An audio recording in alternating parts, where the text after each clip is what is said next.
Hi, I'm Sam Fessich from the EduMagic Podcast, a part of the Education Podcast Network, just like the show you're listening to now. Shows on the network are individually owned, and opinions expressed may not reflect others. Find other interesting education podcasts at edupodcastnetwork.com.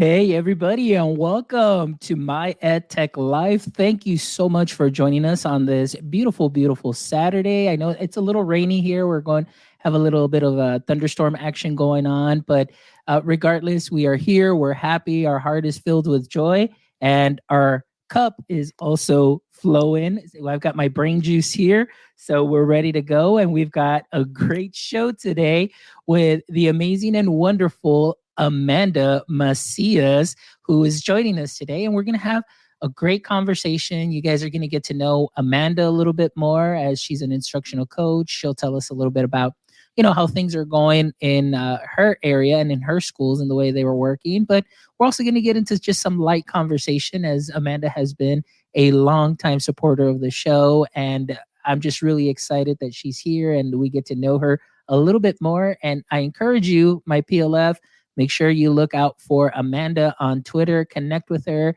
She posts a lot of great things, dealing with esports, with tech, with trainings, and all things badges too as well. So if you're ever looking for any PD or anything new that is out there dealing with tech, esports, and instructional coaching, she's definitely a great resource. So make sure you connect with her. So thank you so much for joining us, Amanda. How are you this morning? How's the weather in your neck of the woods? I'm good. It's a little gloomy out today. It's in Southern California. Usually the sun's out by now. It's a little early for us here on the West Coast. It's 7 a.m. But it looks a little gloomy. I'm not sure if it's going to rain or just burn off by the end of the day. We'll see. All right. Well, I'm glad that you're here, my friend. And I see that you are sporting a My EdTech Life sweater. Hoodie. I had to bring the swag. You know how that goes. I had to bring the swag today. Oh, that is awesome. Thank you so much. I really appreciate that. So today, Amanda, we're going to be talking about, and the title of the show is just Igniting a Spark. And yourself as an instructional coach, I mean, really, all coaches out there that are working in this field as well. It's just, that's something that we thrive on, that we love to do. We want to ignite that spark in our teachers, but we also want to ignite that spark in our students. So that's something that we'll be talking about today. So before we do, just introduce yourself as far as your context in education, where you work, years of service in education, and, also tell us something interesting that our audience may not know about you.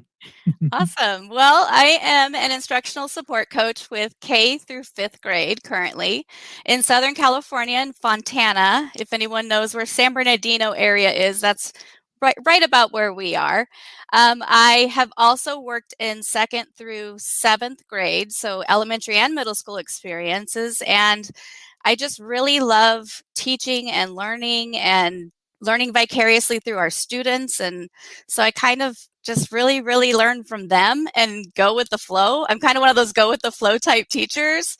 I just really, really find it passion for our students and education. And I also want to just share that knowledge that I learned throughout my 16 years experience with communities all over. So I just really enjoy talking to other people and as yourself and just sharing that knowledge collectively, because I think we have a very powerful professional learning communities. And as you say, professional learning familia. And something you might not know about me. I love Halloween. Most of my close friends know this.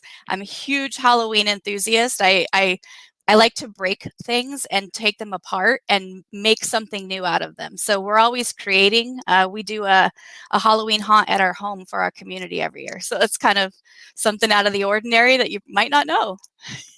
Oh, well, that's interesting. That is awesome. And now, I think I did see something that you did post, and so I mean, this is something that you guys really go all out on. I mean, you put on like a production, right in outside your home and everything. So that is really cool. How long have you been doing that for?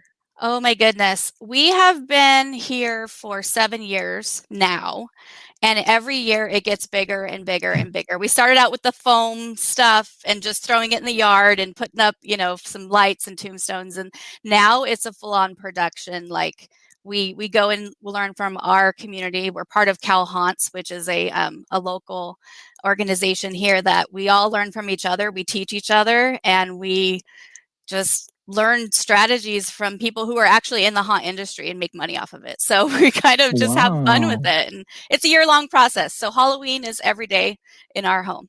Wow. So yeah, I mean, I can imagine just a production like that, going Yeah. on and planning for a whole year and then changing themes and things of that sort. And then of course kicking it up a notch every year. But I love what you Yeah. said. One thing there is, you're still learning. You're still Yeah. learning Oh, from yeah. this, and you're learning from Cal Hans, and you're learning from all these people in the industry.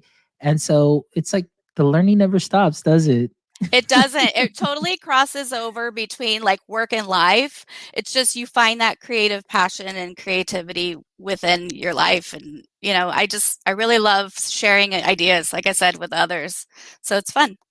Oh, I love that. And then you're absolutely right. I think on some of those aspects that you're mentioning, I know for myself, it seems like the lines are now blurred between my professional and personal profiles, where they're just kind of just coming together, and now it's like, you're really, where's the distinction? Because it's like, well, no, this was just like for family and other stuff, and no, this is just for work, and now it's like, it just all blends together because it's all part of you. So yeah, the lines get blurred there a little bit.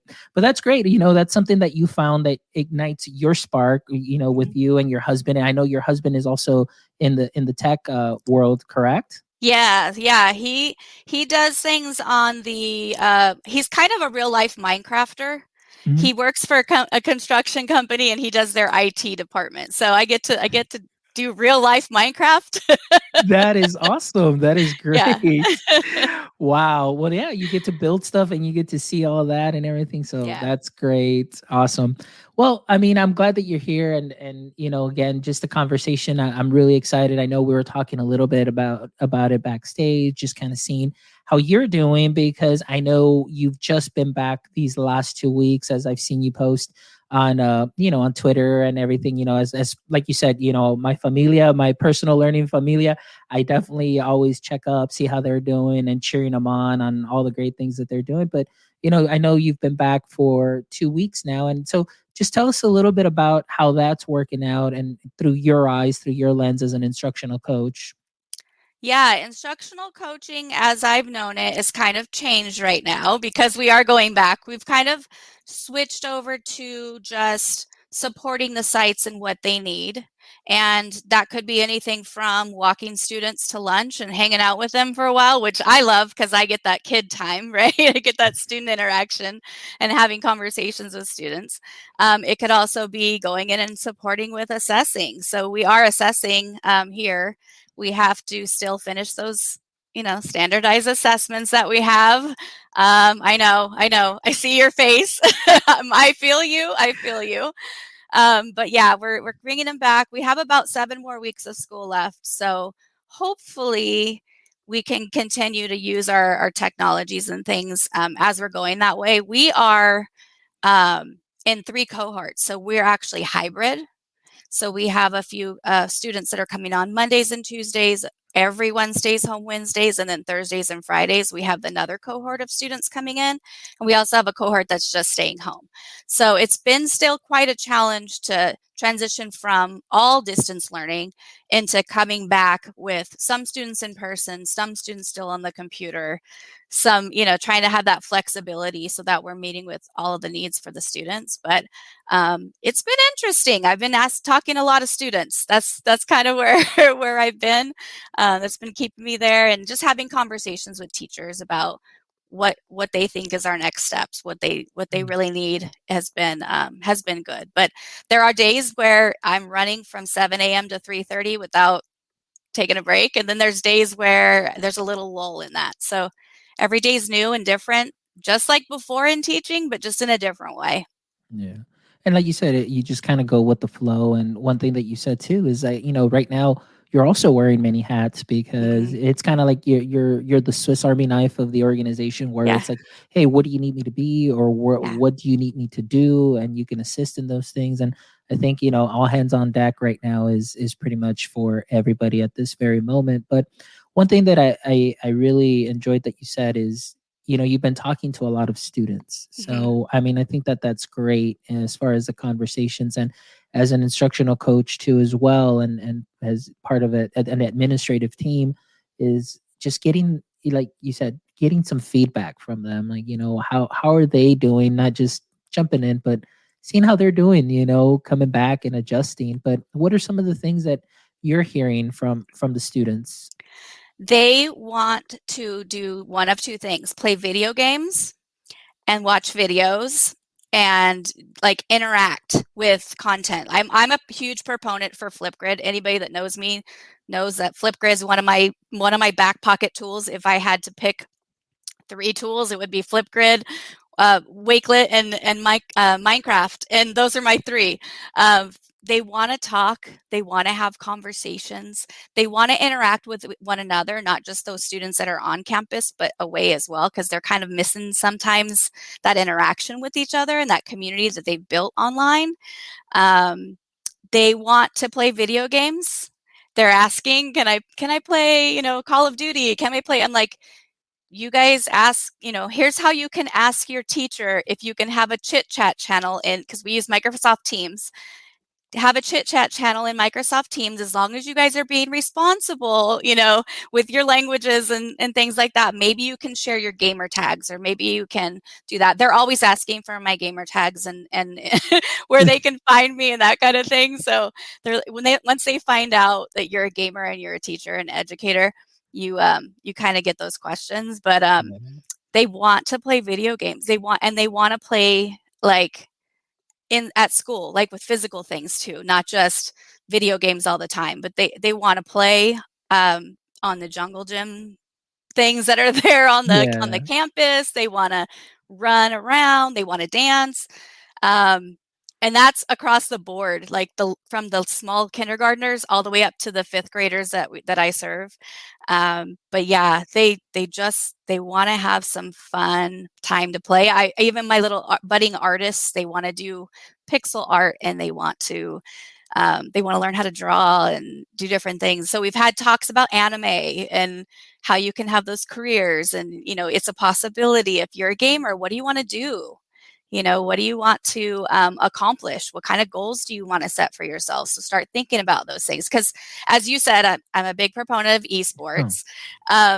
I really, really see those connections between esports and so many of our college to career connections and 21st century learning skills as well. So I've been having those conversations with students as well, and teachers too. Teachers might not right away understand that piece of it, but I think in having conversations with them as well, and understanding, look, not everyone's going to want to do esports. Not everyone's going to want to do, whatever that assignment or opportunity is that you've provided for them. But having those conversations and saying, hey, let's try this, that has been really, really beneficial too. And getting feedback.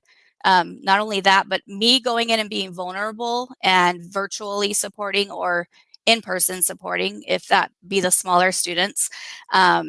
They appreciate the fact that I'll say, you know what, let's go try this together. But we might not be as successful as we think we might be, but I'm willing to get my hands dirty and come try it with you anyway. Like, let's try it. there you go. And and that's great. I mean, having those conversations is very important. And I think also it's just the way that you go about also listening to the students, Mhm. what is it that they're wanting to do? Those activities that gives you also kind of as an instructional coach, kind of helps you gauge, okay, where are the students' interests right now? They want to interact Mhm. with, digital, but they also need something that's physical. So they want the visual, the kinesthetic. You want to hit all those multiple modalities. And as a coach, then we're like, okay, let's find some of those tools. And like you said, you already have your triad in your back pocket. You're Mhm. ready to go. So as a teacher may say, hey, I need an idea, or I need, something here. Oh, here you go. Let me show you what you can do. And that kind of ties not only to what the teacher has to cover, but it Yeah. also ties to the interest of the student. So therefore, you're still igniting that spark in the student. You're igniting that spark in the teacher, because then also the students become engaged. And I think that that's great. Sometimes, I think, as being in customer service prior Mhm. to education, one of the biggest things is always to get customer feedback so you can always better your practice. And I think oftentimes we may overlook that all important resource, which is our very own students, as are Mhm. they are consumers of the curriculum. So why not get some feedback and say, hey, what works, what doesn't? And then that way you can kind of shape and adjust, adapt the curriculum to a certain way to Yeah. reach out to more and in more different modalities. So I think that's great, Amanda, that you're doing that. That's really going to help you significantly, and of course, with your teachers as well. And more than anything, building that community. I think that's so important right now. Where I was talking to you and saying, like, state testing came back before students did. You know, and No.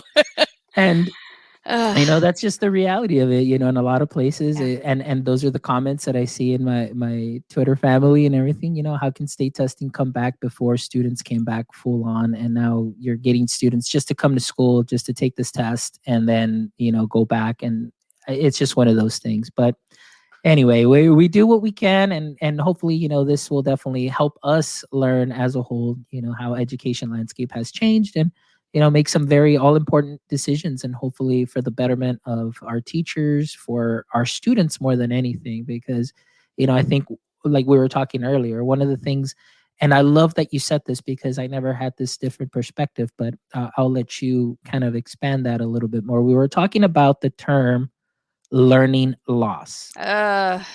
And that has been such a buzzword. And I Yes. think it kind of reminds me of a meme that's out there when they say the term learning loss. Like, I don't think you know what it means, or, you're not using it correctly. And I was in a conversation yesterday with and the Code Breakers Lounge, and it was a great conversation talking about failure and things of that sort. But they talked about the learning loss, and one thing that stuck out to me was when they said it there was no loss in learning, because learning still took place, although it looks different, but Mhm. they lost the traditional component of learning. In other words, you lost being in the classroom, you lost those activities, but your students are still learning. But if you can kind of expand on that, on what we talked a little bit about, before the show, I loved what you said. So, what are your thoughts on that, on learning loss? I'm with you on the learning loss. I don't think we lost a lot of learning. I think we lost maybe a standardized ideal of the learning. But I do think, after talking to my neighbors, because I live in the community that I serve, after talking with parents, students, teachers, we've all have learned so much during this time. Educators, administrators, everyone has learned so much during this time. And our students have just kind of tweaked their learning to be something a little different, right? We've learned in a different way because they've been home. I saw this quote, it was on Twitter, a friend of mine, Eric Leitner. He said something about standardized testing, just to kind of take it back to that for a moment. Our students aren't standardized. So this idea of standardized assessing, maybe it's time to start shifting. Maybe it's time to start thinking differently about meeting our students where they are, and meeting our teachers where they are, and continuing that growth and that learning. Because I really do feel, after talking with family members that have students that were at home, community members, my neighbors, just their learning has been different. They have learned how to make sandwiches. They've learned how to use measuring cups, which are fractions, right? They've learned how to get onto Teams and have virtual meetings, and how to interact with one another virtually. Because some of our students have interacted virtually, but not in a manner that we deem as appropriate, right, in education. I think we had lots of opportunities to have new types of learning. And I think if we take those opportunities and continue those opportunities for our students, and we build those experiences that are going to be relevant for their futures, we can jump ahead and get a little bit closer to where they need to be, so that they have their they're learning for their future careers, because we know what it was a statistic, like 80% of their jobs haven't been created yet, kind of Right. thing. Yeah. So I really do think this time was kind of one of those eye-opening um, times, at least I know for me, where I'm going, you know what, we can jump ahead, and let's take that opportunity to leap ahead instead of just keep going, in a linear fashion. Let's Yeah. take these opportunities to jump ahead for students. So I don't subscribe, if that's the word, to learning loss at all. I'm gonna hit unsubscribe. If that's a YouTube Yes. channel, I'm done. Yes. I think we've all learned a lot during this time, and I really do think having those conversations are important with educators, and having those conversations are important with our students, and not just always having fun, because there's things that I don't enjoy doing on a daily basis, but having those conversations to make their learning relevant and meaningful is where we need to kind of get to with our kiddos. Yeah. And I agree. I think that's something that's very important. And you hit on just a lot of great things there, because, I mean, a lot of the students are learning those real world social skills that they need, and instead, unfortunate for a lot of students, just depending on their situation at home. I mean, you're right. You had students that are very young that had to now learn how to care for a little brother, or maybe care for, a grandparent, and see those things and be more involved. So that, is something that is still something that is very important that the students are learning. Like you said, a lot of them, using measuring cups, wow, that's, guess what? That's a real world math problem right there. And oftentimes, it's like, hey, how can we relate this to the real world? Well, you just did this whole year. You've been able to have the opportunity to relate your curriculum to a real world problem or situation where students can see that outside of the confines of their school and say, oh, so this is how I can apply this here in the real world outside a school setting. So yeah, that's something that is very important. And also, like I said, I do agree with you.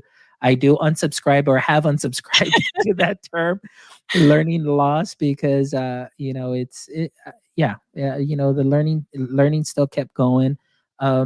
One thing also was the testing. I mean, one of the things is that accountability still. There's teachers that are in the classroom that some of them were thriving and they're doing great. Some of them were still having some issues and some troubles because it's outside their comfort zone. It was difficult. But what state testing is going to do, like you said, one of the things is, number one, our students aren't standardized. They're multimodal learners, yet they give them a unimodal test where it's all just A through E or F, H, J, K, whatever the answer choices are. But that's something that is also scary in the sense of, when you get this data back, Yeah. how is that going to affect? I mean, teachers are stressing out. Yeah. They're like, what if the students don't do well? What if the students don't do well, and what's going to happen? What's going to happen? And they're worried about the students, but they're also worried about themselves, because Yes. then comparison happens. Yes. And that's my biggest fear. Yeah, I think I've said it here before, and I don't remember if it was Jesse Lubinsky or who was on with you, but I said, don't quantify your impact, right? And it's so hard because I'm like Alice in Wonderland. I give myself very good advice and I very seldom follow it. I'm guilty too. But thinking about, like, okay, we're quantifying our students' knowledge. And is that in a normal situation, right? And I'm seeing normal as like the past, right? Because everything now from now on forward changes. Is that what's how we want to define learning? And I think we really have an opportunity as educators and educator leaders, and when I say educators, I include everyone who's an educator from preschool all the way up. We have an opportunity here to make some change and to make things that are better for our students. And I really, really feel deep in my capital T truth, is what I will say, passionate about education. And those of us that are innovators and creatives, and we want to share our knowledge with one another, this is our time to kind of make that change happen, take that action and support those of us that have more of a voice maybe in those realms to kind of make the changes for our students. And I feel you when you say the teachers are worried. They are very worried about that comparison because that's been our status quo and that's been our business as usual. And, it's, well, this teacher is not doing so well. And this teacher, and it's like, no, it doesn't have to be that way. We can get valuable feedback from not just taking an assessment, but as educators, we can get a lot of feedback from our students by observing. It's going back to that anecdotal record kind of mentality from back. I mean, I remember my teachers taking notes about, yeah, Amanda's not hearing the sound correctly. Oh, well, maybe she has a hearing problem. Yeah, absolutely, I do. So it's those kind of things that I think assessment kind of needs to change and kind of needs to make a big change and be individualized. I think Vygotsky had it kind of getting started that way, the whole Vygotsky thing back in the day. But I think we kind of need to bring that back because we're asking our students to collaborate together. We're asking them to share. We're asking them to do things together. And then we're testing them by themselves, right? Right. I am not a good test taker. You put me on the spot and I am not. I'm that kid, right? from then. But if you ask me questions and we have a conversation, you're going to learn a whole lot more than you probably want to know because I'm very loquacious. But see, I love what you said there, because oftentimes it's as teachers, I remember being in the classroom, I would write down little notes, just for myself, just, on particulars that I may see for that, a student or a group, and then maybe go back and assess and say, okay, did I teach it right? Did it come forward or did it, come through the way that I needed to? Do I need to reteach? Or then just say, okay, or if I did do a reteach and then there were still maybe some students that didn't understand, okay, let's go to small group and see what's going on. But that is ideal. I mean, I learned how to do that just through business school, but I didn't go through the regular college of education. So, I mean, I just learned that on my own because I needed to see and how to better myself. But I think now with the way curriculums are set up where it's like, here's your start date, here's your end date, and this needs to be done from here to here. And then after that, it's standardized test. Teachers are probably overwhelmed and saying, I don't have time for that.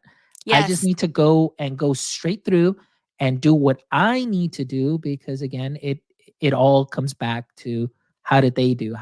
But I think oftentimes if you don't take that time to know your students and build that community and kind of see, and like you said, all individuals, they learn differently.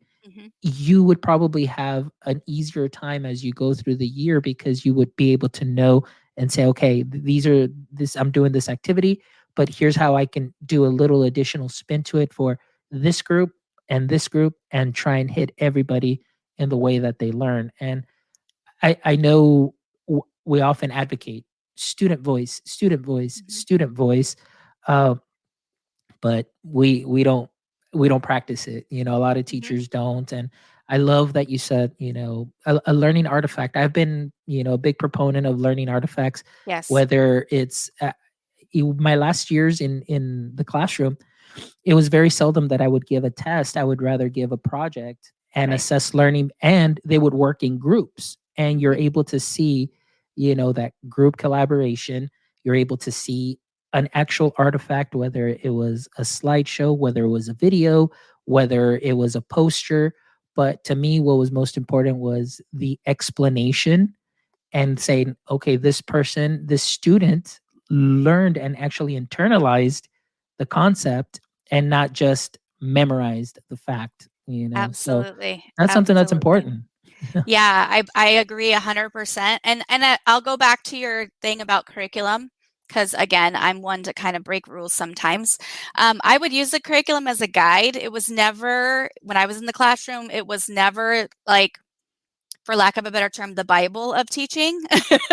It was always that tool, right? And if we look at all of our things that we have as tools to teach, we're not teaching curriculum. We're teaching students, and we're also learning from students because I think I learned a whole lot more from them than they probably learned from me when I was in the classroom, and I'm still learning from them.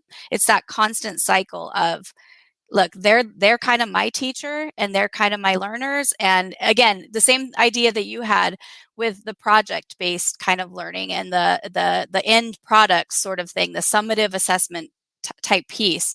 A lot of times I would have them create their own board games, or, hey, what do you guys think about, taking small groups and you can each pick a different style of project and give me a presentation, kind of an inquiry type model of what do you want to learn about? We're learning about ancient civilizations. Here's ancient Egypt. What would you like to study, right? Here's all of the different components that you have available.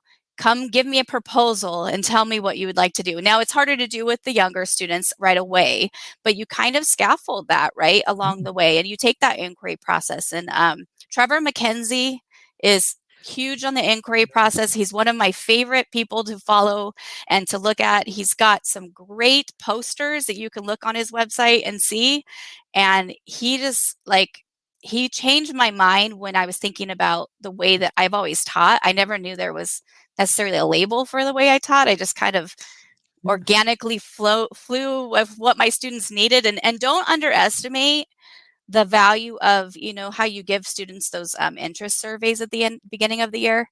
Read them. Don't just put them in a file drawer. Read them and look at them and maybe think, okay, this is my gamer students. Here's my soccer playing students. Here's my, my students who like to have more kinesthetic learning. Here's my video production crew. Here's my, I would take them and put them in different groups throughout the year based upon their feedback in their surveys. And then even just having them figure out what commonalities they had with one another, they would have that common experience and move. I was constantly moving my classroom. I drove the custodian nuts. I was moving them around. They were moving desks. We were doing math problems, moving desks around.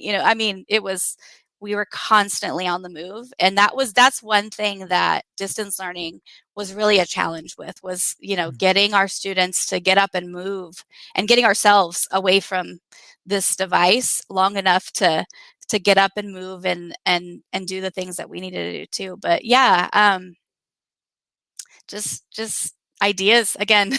Sharing. And it's so funny. I mean, everything that you said, it just really reminded me of just the way that I had my classroom too as well. Just, and that's to me is, I mean, I didn't learn that till later in my career. I mean, it probably within the last 6 years of being in the classroom for 11 years, because like I said, I just came in and I remember my very first year, they gave me 2 binders full of transparencies. Yes. And they were there's just a transparent, I'm kind of aging myself. That's there. Okay. I remember them. And then of course, and then you remember coming out, with your hand right there, all different colors. So the vis-a-vis. Yeah, the vis-a-vis. And then there you go. And then it's okay, 1 transparency per day. You're there teaching. And of course we moved to the whiteboards. And but then you kind of just start developing, and I'm one of those that I'm not a sit and get. I need to go and learn. So then just kind of learning through research or seeing other teachers, the way that they would do things. And once I got into elementary, that's really where I was wow, this is awesome. The possibilities, because now I can move, like you said, move the students around, group them. They're kinesthetic, and that's probably where I learned a lot more of what we're talking about now as far as allowing students to move. And my classroom was never a quiet classroom. And sometimes, it kind of came off does this guy even have classroom management or anything? Right. And I was my classroom, they're all learning. I mean, they're all doing their activities, they're all working on their projects, but they're thinking out loud, they're collaborating. I mean, so just because a room may be loud doesn't mean that there isn't learning taking place, just as much as a quiet room doesn't mean that there's any learning taking place. Chances are it might be a sage on the stage kind of room where the students just sit there and they just receive and consume, but don't create. So, it's important to give them those opportunities. Yeah, I think you're hitting that nerve right here, because I'm feeling I'm totally feeling you, Fonz. The one thing that I think we need to realize is that our students aren't vessels to fill. They are coming with knowledge and experience, and they're coming with different cultures, and they're coming with just ideas, and they want to share them. So giving them that space to share them, daily, weekly, however you can, is going to give you even more community and buy-in and excitement and creativity, and maybe they'll ignite a spark in you Yeah. as an educator. And really, that was been one of my biggest learning experiences, going from teaching in the classroom to instructional coaching across the district, is leveraging what our students know and trying to adapt it and fit it into, okay, now how can I take this and run, right? How can I get them to game and make it educational? How can I, almost like think outside the box, not break the rules, but also maybe toe that line a little bit with them and see, okay, you want to be a podcaster. Let's talk about this, right? Let's have this conversation. They have the best ideas, I think. Again, that's me. I'm huge with play and moving around. My kids were never in the classroom. They were outside my doors. Like, I could see them, Yes. but they were always everywhere. And like you said, someone would come in and be like, "What is this hot mess? Like, what's Yes. going on?" And I'm like, "Look, as long as nobody is sharpening 1,000 pencils a day, I'm good. That's my trigger. Don't sharpen your Yes. pencil all day." Yes, yes, I loved it too because yeah, I wouldn't even move them in the halls, and then they Yeah, would be recording or they'd be, absolutely. filming and things of that sort. People are just walking by like, "What's going on?" It's like, "Hey," they're having fun, and it's that learning artifact of, seeing just their creation, and man, it's amazing. Like you said, I learned so much from them, not only how to use the tech better, Oh, thanks yeah. to them, because they would just, "Oh, did you know you can do this?" And then so I always tell everybody, like when we talk about this, is like first period, I kind of just introduced it. By fourth period, I was an expert, but it was because I learned everything from my students in the Yep. previous three classes. And that's what really, you can learn so much from your students. I mean, just giving Yes. them that feedback. And I think one thing that I love that you said about the vessel, I was looking for a quote. That's something that'll go with the show and the theme of igniting a spark. And I popped it in there in the chat. It says, education is not the filling of a pail, but the lighting of a fire. Absolutely. And I thought that was great. It's like, yes, we need to deliver the content, we need, but it's let them, ignite that spark with what you're doing and have them engage in the learning and see what they can do for you. I mean, eventually that's the way it is over here in the real world. I mean, once you get Yeah. into the real world, it's not going to be a standardized A, B, C, and D. It's kind of like, well, here's the situation. Let's figure it out. Well, now there's different modalities of figuring things out and getting to an end goal. And so, for a lot of students, I think the fact that you're standardizing that test from third grade on up, that's all they ever know. That when you put them in a situation like this, for some of them, they may be like, well, what do I do? Mhm. Because they've always been, well, this is the way you're going to do it. And they kind of get a little scared. They lose that creativity. I think we had this conversation with Trisha Poncio, and a lot of students lose that creative, just their creativity, or just because of this, it's always Yeah. test, test, test, but they don't get to create. And that, to me, I think that we're doing a disservice to our kiddos by not giving them some opportunities to learn and play and igniting that fire and seeing what they can do. I think with some of the up and coming ideas that are in the new mathematics frameworks, I know for California at least, we have data science now, the NGSS standards, those kind of things. We have built in some more components, and I know there's even more cultural references and things in there.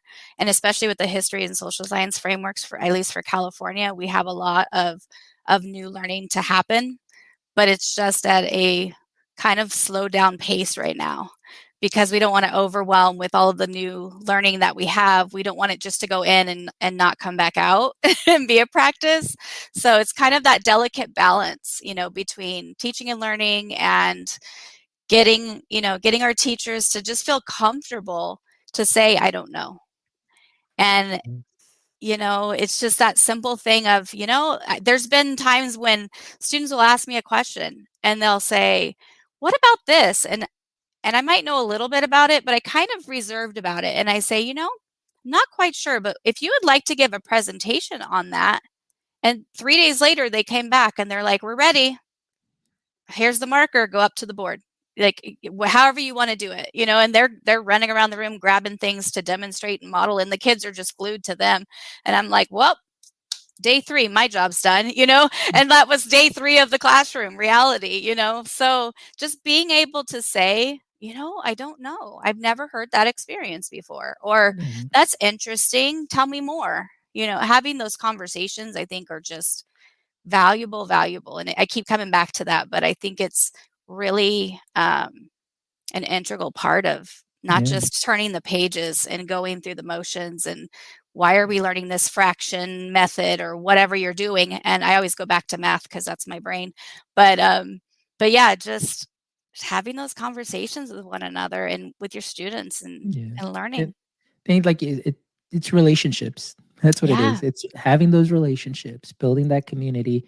And I think, it seems like, every podcast, every show that I've done, that word comes up: community, relationships. And, I think then there's something there. For a lot of us, we really need to understand, what building a relationship is. It's not just like, oh, okay, you're here. Okay, good. It's actually like, hey, how are you doing? And personalize the learning and understanding your students, because I think we had I think it was show number 8, Pedro Aparicio was here, and he said when we first started doing this, and he started this in Mexico because he's working out of Mexico, he would turn on the camera, and the first thing he said that what they would do is he would just talk to his students and say, because they're used to wearing uniforms to school, but not while they're remote. So he would see them like with a soccer jersey, and he'd ask like, oh, I didn't know that was your favorite team. Tell me who your favorite player is. And then, with pets and getting to know them, he said after that, the rest of the school year was just great because we were all able to communicate and everybody felt like family. You felt, and you would hold each other accountable and helping one another. So I think that's something that's definitely very important. Well, let's go ahead and just kind of switch the subject here a little bit, because I know that as an ed tech coach or instructional coach, you are very active, and I see that you are very active in a lot of certification programs. I see that you've got also like badges on badges on badges. So that's awesome because I'm a badge guy myself. But right now, or maybe during this time, of remote instruction, where now we're kind of maybe learning some different methods and so on, how do you continue to learn in order to stay on top of things in your role? It takes time. So if anybody's out there listening, it takes time. So I think it's organically grown, but it's also passion for educational technology. Because as a student myself, as when I was 10, I used to take computers apart and do those kind of things, and I used to get yelled at for doing that because back then they were like thousands of dollars in Apple computers. And were you taking them apart at school or at home? At home. Okay. Yeah, and I still do that. I still take electronics apart from the Dollar Tree and get the little circuits out of them and the panels and re-engineer. It's something I've always done, and I think it comes from that mechanical place. My dad was really into cars, so I was gapping spark plugs when I was like 5. But how do I continue to learn? I think just keep going, like just keep learning, and don't be afraid to ask a question if you're not sure what someone's talking about. And I'm the first one to admit I don't know everything, and I'm never going to know everything. And I even as an MIE expert, I don't even like the title expert because there's no way I can know everything out there about every single program. But just thinking about, okay, what's coming next? And after having those conversations with teachers locally and not even locally, but throughout the globe, saying, hey, how's that working where you're at?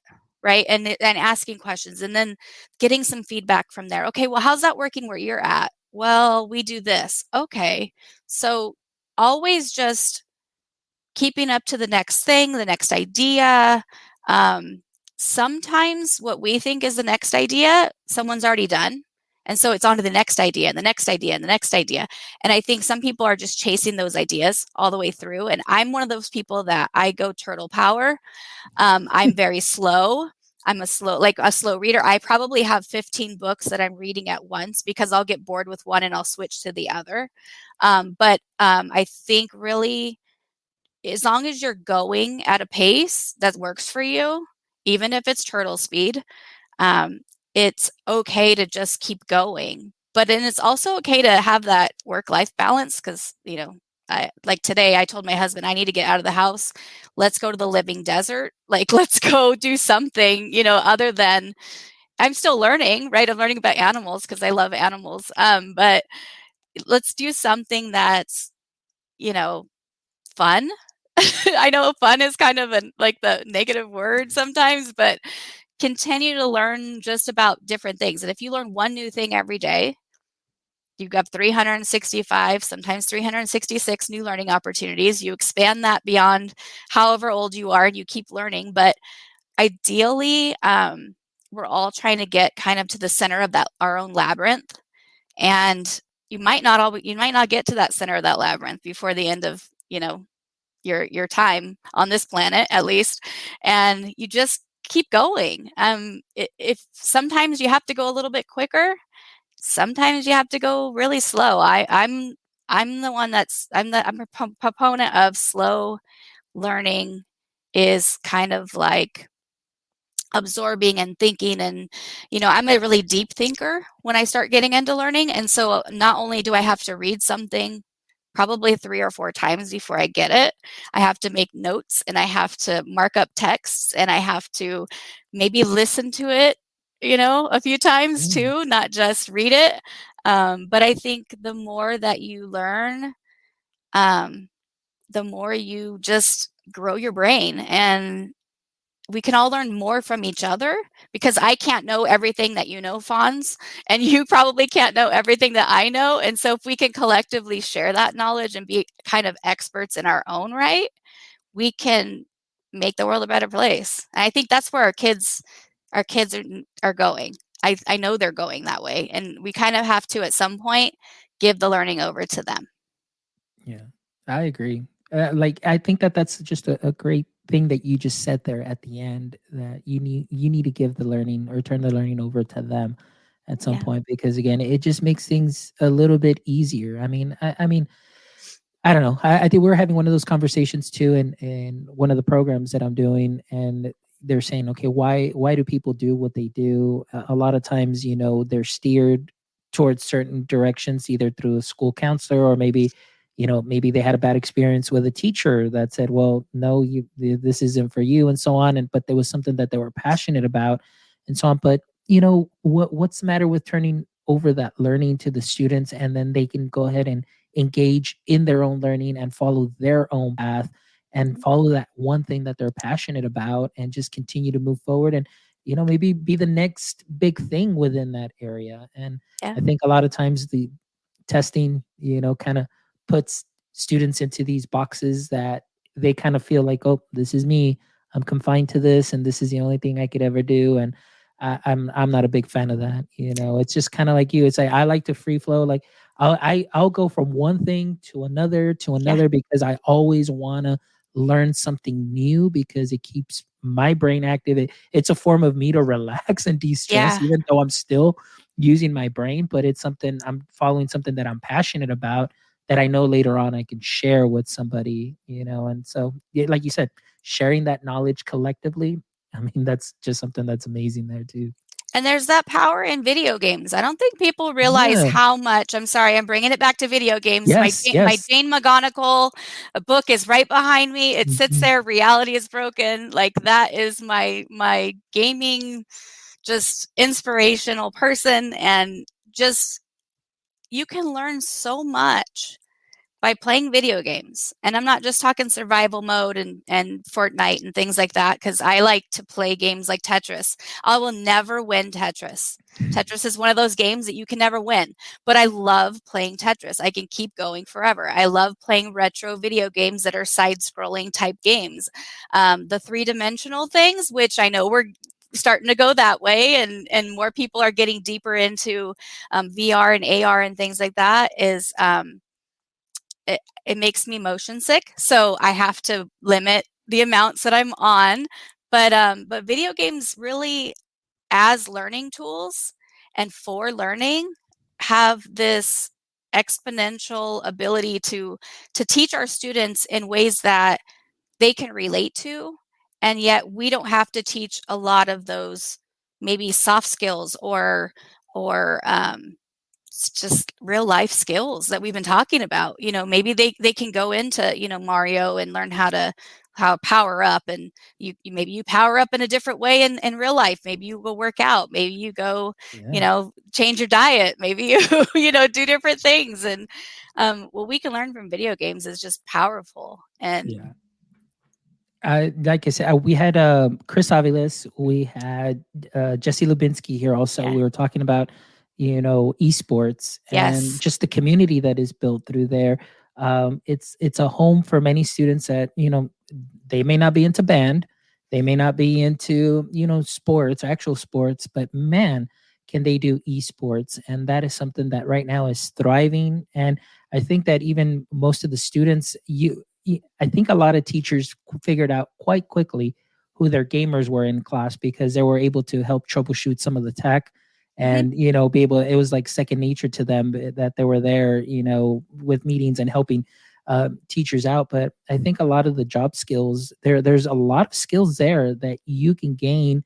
Most importantly, also you're working as a team.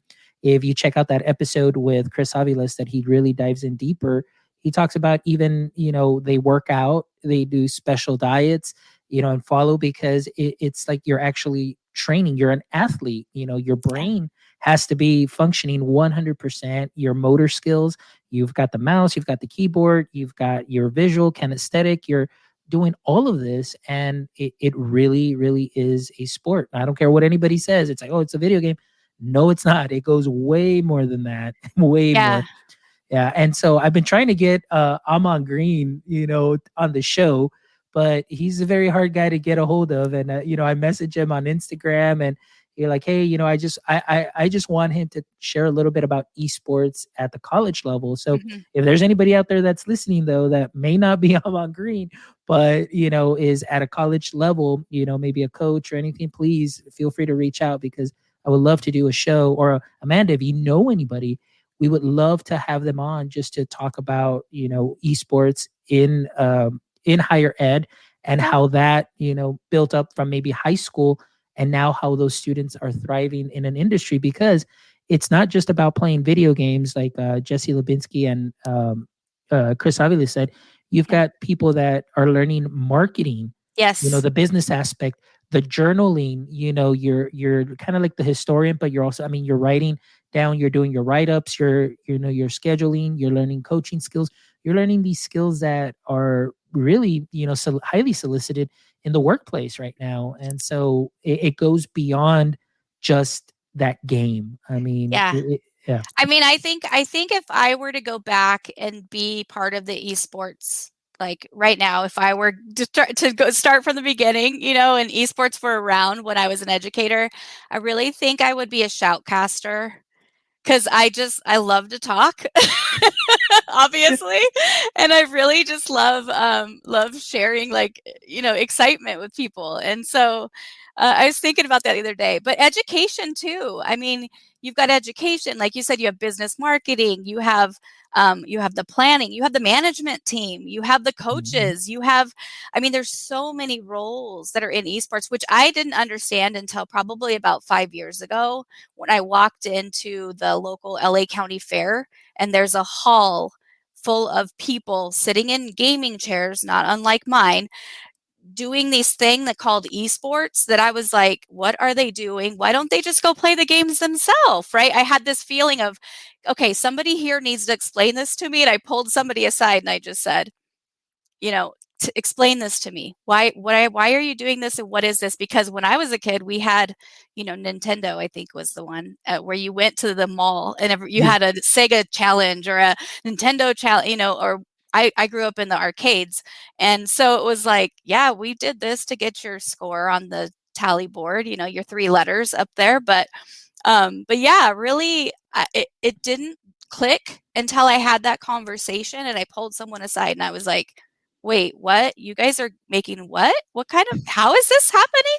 Who's giving you money? How is this happening? So, but I do think also there's that educational piece that if we are going to do the eSport thing in education, the scholastic piece, we have that opportunity again to teach our students how to act online, how to be positive influences online, because there is that idea of there might be online toxicity at some point. So just teaching them how to act and react if they're faced with situations that are online that they might not be able to immediately respond to. So I do think I think games are just I say games are edumagical because I love my spirit animal is a unicorn, and that's my edumagic.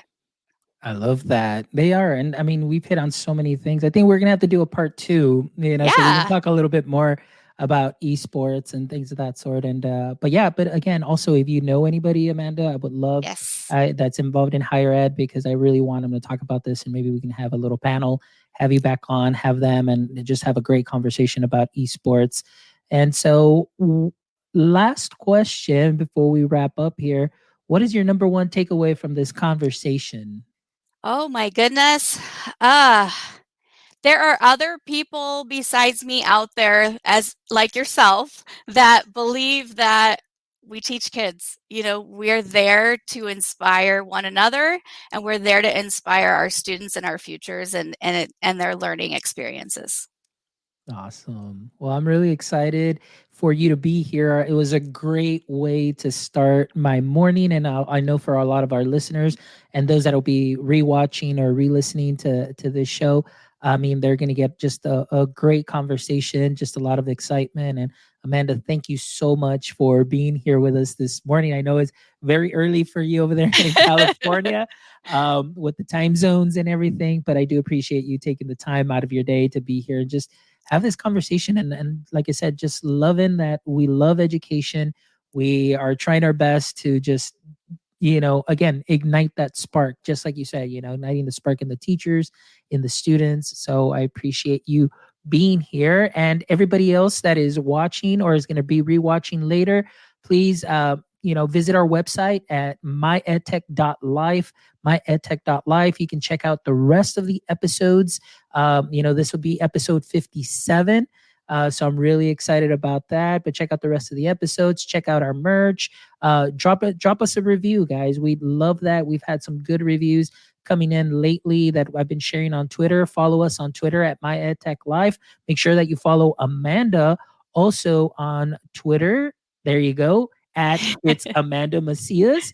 Easy. So make sure, very easy. So make sure that you follow her as well. Connect with her, guys. She's a great resource. She's a great friend, and she's always willing to lend a helping hand. So you make sure that you follow her, guys. So that pretty much wraps up our show, guys. It was a wonderful, Amanda. Cheers. It was a wonderful caffeinated conversation with you this morning. And again, thank you so much for everything that you're doing for education. And my friends, we will see you here next week. So make sure that you tune in. But until next time, stay techy, my friends.